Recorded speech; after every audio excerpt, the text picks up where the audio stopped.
ഒരു രക്ഷയില്ല. പിന്നെ ഇത് 2020 ഒന്നല്ല, പിന്നെ ആരിസ് ക്രിസ്മസ് അല്ല, അതൊക്കെ വേറെ മൂഡ് പടം, പക്ക എൻ്റർടൈൻമെൻ്റ് മൂഡ്. ഇപ്രാവശ്യം ഇത് കത്തി രണ്ടാൾ കട്ടിക്കും. പുലിയാലല്ലേ, മോശം മുറിലല്ലോ, പൊലിച്ചടക്കി. പക്ഷെ ലാലൊക്കെ ലാസ്റ്റ് മരിക്കണ്ടില്ല. ഇത് രണ്ടും ഇങ്ങനെ പോവുകയാണെങ്കിൽ സന്തോഷം ഉണ്ടായിരുന്നു. പക്ഷെ ഫൈറ്റ് രണ്ടാൾക്ക് ഇടും അവസാനം വരെ പൊളിച്ചടക്കി. നല്ല പടമാണ്. ഒരു ഹോളിവുഡ് ഫിലിം കണ്ട ഒരു ഫീൽ ഉണ്ട്.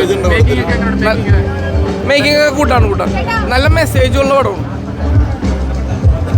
എൻ്റെ ഒരു പടം രണ്ടുപേരെ കുറേ കാലത്തിന് ശേഷം ഒരുമിച്ച് കാണാൻ പറ്റി, അല്ലാണ്ട് വേറെ ഗുണമൊന്നുമില്ല. പൈസ മേക്കിംഗ് പ്രൊഡക്ഷൻ ക്വാളിറ്റി കൊള്ളാം, അതിനപ്പുറത്തേക്ക് വേറെ ഒന്നുമില്ല പടത്തിൽ.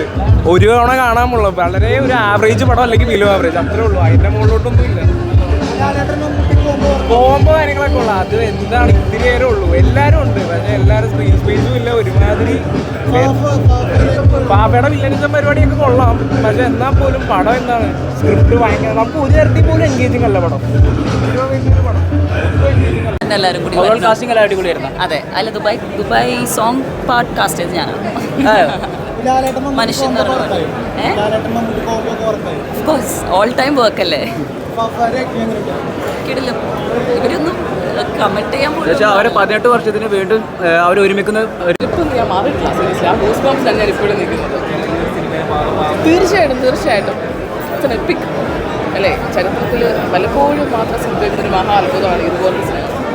സോ അതിലൊരു ഭാഗമാകാൻ പറ്റുന്നതിന് ഭയങ്കര സന്തോഷം തോന്നുന്നു. എന്തോ പടം കണ്ടില്ലേ? പടം കണ്ടോ? ഇല്ല, അപ്പോൾ കാണാം.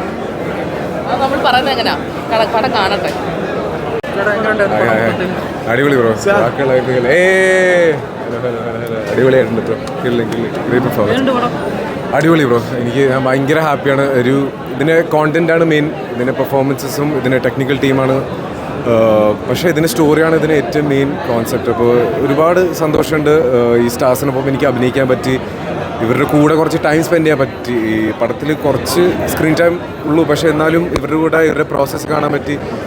ഒരുപാട് പഠിക്കാനുണ്ടായി. അപ്പോൾ ഒരുപാട് സന്തോഷം. ഓഡിയൻസ് ഏറ്റെടുക്കുമെന്ന് വിശ്വസിക്കുന്നു. അവർ ഇങ്ങനത്തെ പോലത്തെ സിനിമ സ്വീകരിച്ച ഇനിയും ഇങ്ങനത്തെ ഒരു ബിഗ് ബഡ്ജറ്റ്, ഇനിയും ഇത്രയും സ്കെയിലുള്ള സിനിമകൾ ഇനിയും വരാൻ ചാൻസ് ഉണ്ട്.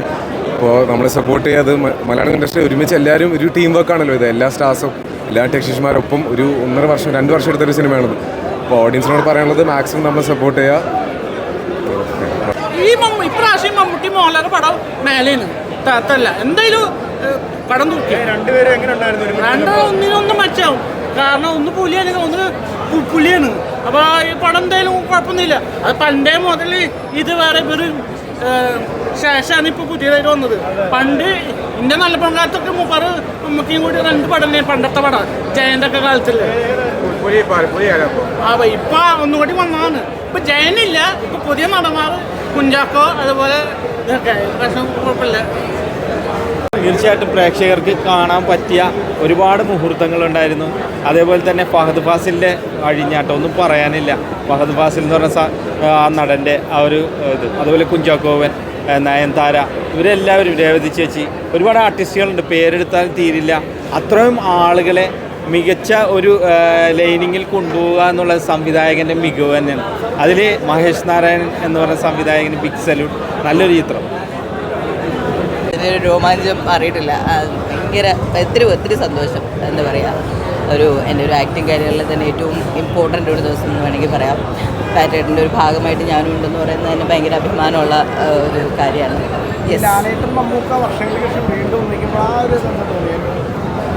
അതെന്തൊരു എക്സൈറ്റ്മെൻ്റ് ഉള്ള കാര്യമാണല്ലേ. എല്ലാ മലയാളികളുടെയും വികാരമാണ് അവർ രണ്ടുപേരും. സോ യെസ്, അത് എനിക്കത് പറഞ്ഞറിയിക്കാൻ വാക്കുകളൊന്നുമില്ല. ജസ്റ്റ് തിയേറ്ററിൽ പോയിട്ട് പാറ്റേട്ട് കാണൂ, കണ്ട് എൻജോയ് ചെയ്യും.